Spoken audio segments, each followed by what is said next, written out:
Baik, Assalamualaikum warahmatullahi wabarakatuh. Perkenalkan, nama saya adalah Kezi Arif Fadila dengan NIM 2390951010. Baiklah, di sini saya akan menjelaskan tentang Treasure Study, yaitu eh, menganalisis data alumni yang di sini eh, dengan lulusan pengampu yaitu Pak Rizky Wahyu Pertama MT. Nah, untuk yang pertama sendiri adalah untuk latar belakangnya sendiri. Nah, untuk belakangnya sendiri adalah Treasure Study itu adalah berperan penting dalam menilai keberhasilan pendidikan melalui penelusuran alumni. Nah, kegiatan ini tuh bertujuan untuk kondisi lulusan setelah kuliah seperti waktu tunggu kerja, kesesuaian sedang bidang pekerjaan, dan kepuasan terhadap pembelajaran. Data yang dikumpulkan meliputi data kualitatif ataupun kuantitatif. Hasil analisis nantinya akan membantu suatu perguruan tinggi untuk relevansi untuk kompetensi lulusannya dan untuk meningkatkan mutu kurikulum serta menyusun kebijakan untuk mencetak lulusan yang siap berdaya saing untuk dunia kerja nantinya. Dan di sini ada beberapa rumusan masalah yang saya buat. Nah, yang untuk pertama sendiri itu adalah eh, bagaimana kondisi lulusan setelah menyelesaikan pendidikan di perguruan tinggi, khususnya waktu tunggu kerjanya. Yang kedua itu bagaimana tingkat kepuasan alumni. Nah, yang ketiga itu adalah sejauh mana kompetensi yang diperoleh selama studi. Selanjutnya ada bagaimana hasil terakhir studi yang dapat digunakan untuk meningkatkan mutu kurikulum dan strategi pengembangan program studi perguruan tinggi. Nah, di sini ada pun tujuannya. Yang pertama itu menjawab semua rumusan masalah yang kita buat tadi. Nah, untuk jenis data, data itu ada dua. Yang pertama itu adalah data kuantitatif dan kualitatif. Yang pertama itu adalah data kuantitatif. Di mana data kuantitatif ini sendiri adalah jenis data yang berupa angka yang bersifat matematis seperti penjumlahan ataupun rata-rata. Pada data yang kita susurinya misalnya data alumni tadi, beberapa seperti data kuantitatif adalah seperti nomor, lalu ada IPK, lalu ada itu lama mendapatkan pelajaran dan tanggal lahir pada. Nah, selanjutnya itu ada jenis data kualitatif. Nah, untuk data kualitatif ini sendiri adalah data yang berupa kategori ataupun deskripsi berupa angka dan tidak dapat dijumlahkan. Nah, seperti yang kita tahu pada Excel ataupun data yang kita telusuri ini ada seperti data nama mahasiswa, jenis kelamin, status Anda saat ini, apakah mahasiswa itu telah mendapat pelajaran atau belum, dan kegiatan yang dilakukannya selain selama mendapatkan pekerjaan itu apa saja yang dia lakukan. Nah, selanjutnya itu ada pada skala nominal. Nah, untuk skala nominal dia itu sendiri uh, menunjukkan data yang berupa kategori tetapi memiliki tingkatan ataupun urutan seperti rendah, sedang, tinggi. Meskipun jarak antar tiga tidak pasti. Nah, contohnya apa? Seperti kegiatan ekstrakurikuler, rekreasi, dan olahraga. Terus ada yang namanya metode pembelajaran, kepuasan terhadap fasilitas dan pembiayaan terhadap dosen. Itu merupakan contoh skala ordinal. Selanjutnya itu skala interval. Nah, pengertian dari skala interval ini sendiri adalah untuk digunakan pada data numerik yang memiliki jarak yang sama antar nilai. Nah, ini tetapi tidak memiliki nol atau absolute. Nol bukan berarti tidak ada, tapi tidak absolut. Nah, contohnya apa pada data yang kita analisis ini adalah tanggal input dan tanggal lahir. Nah, maksud tanggal input di sini adalah tanggal dia input jawaban. Nah, selanjutnya itu adalah di sini seharusnya adalah skala skala rasio, di mana untuk pengertian skala rasio ini sendiri adalah skala yang tertinggi, datanya numerik, jadi sama dan memiliki titik nol tersebut. Berarti data ini itu bisa digunakan untuk perhitungan data matematika. Di mana contohnya pada data ini, pada data yang di atas, pada data yang kita pakai ini adalah nomor, IPK, lah, nomor lalu usia. Nah, apa aja variabel penting yang harus ada pada data tersebut. Yang pertama, pengertian dulu. Variabel penting itu disebut dengan variabel signifikan. Variabel ini menunjukkan adanya pengaruh nyata, terukur, ataupun hubungan yang kuat dengan variabel lain yang sedang selidiki. Nah, contohnya itu seperti nama mahasiswa itu sangat penting, lalu periode lulus, IPK, dan tanggal lahir.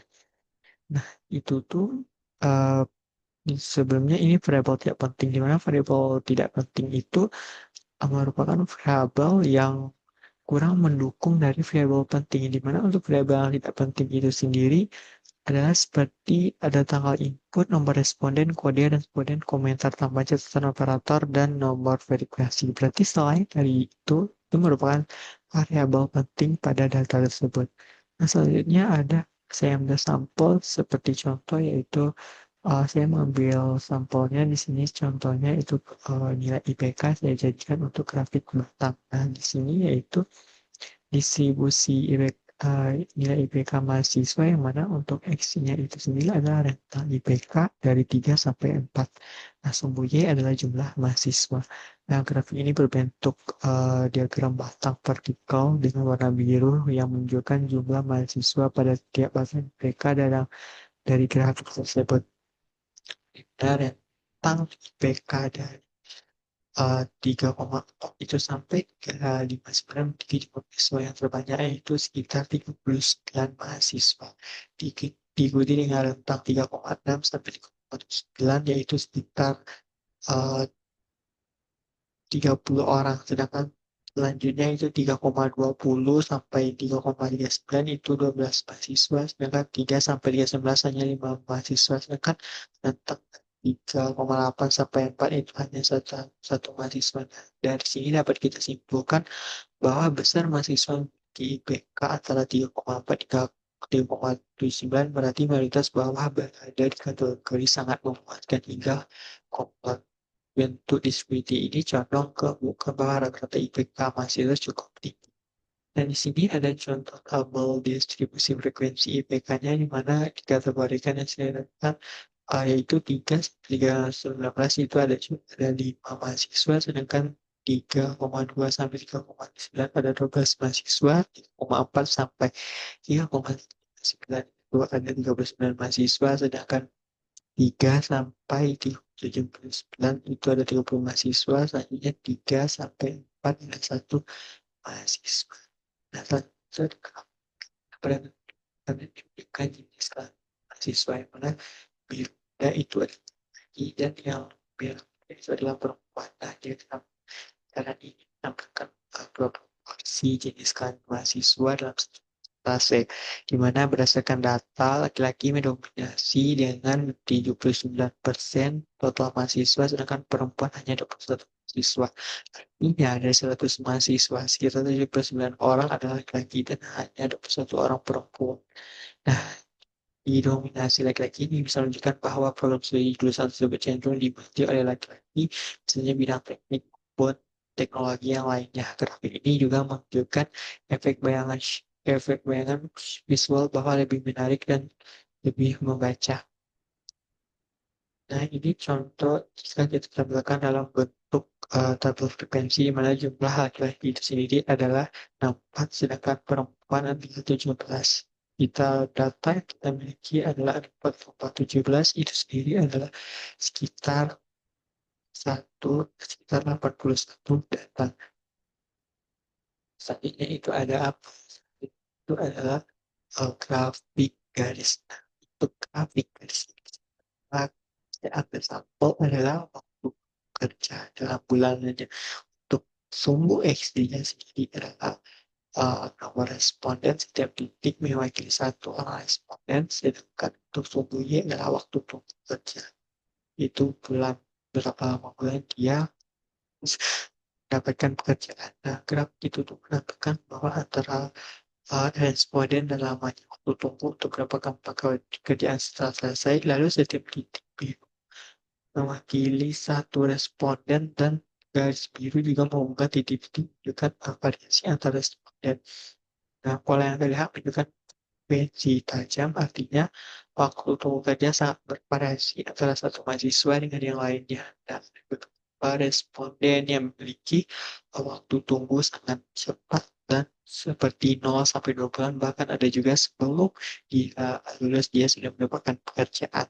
Nah, namun ada juga yang menunggu cukup lama seperti hingga lebih dari 15 bulan. Dan terlihat pada puncak tertinggi grafik itu sendiri adalah yang lebih dari 15 bulan.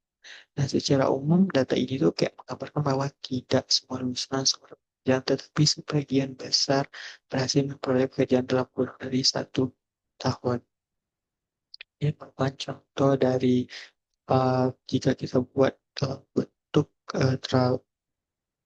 apa namanya dalam bentuk tabel ini sendiri respondennya lalu responden lalu ini adalah waktu tunggu dalam nah, selanjutnya ada bentuk grafik structure di mana untuk grafik structure ini saya ambil adalah pendapatan bulanan responden. Nah, grafik ini untuk sumbu X-nya itu adalah responden atau pengisi, sedangkan Y adalah pendapatan dari jumlah per bulan untuk respondennya.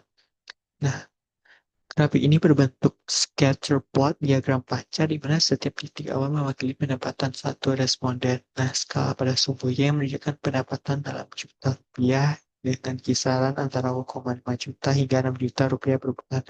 Nah, dari grafik ini tuh terlihat bagian besar titik berada pada level 6 juta rupiah merupakan banyak responden memiliki pendapatan di kisaran tersebut. Ada juga beberapa responden dengan pendapatan 3,5 sampai 4,5 juta sedikit, serta sedikit yang hanya memperoleh sekitar 2,5 juta rupiah. Hal ini menunjukkan bahwa mayoritas lulusan memperoleh merupakan menengah ke atas yaitu 5 sampai 6 juta per bulan. Nah, sedangkan sedikit yang berada di bawah 3 juta per rupiahnya.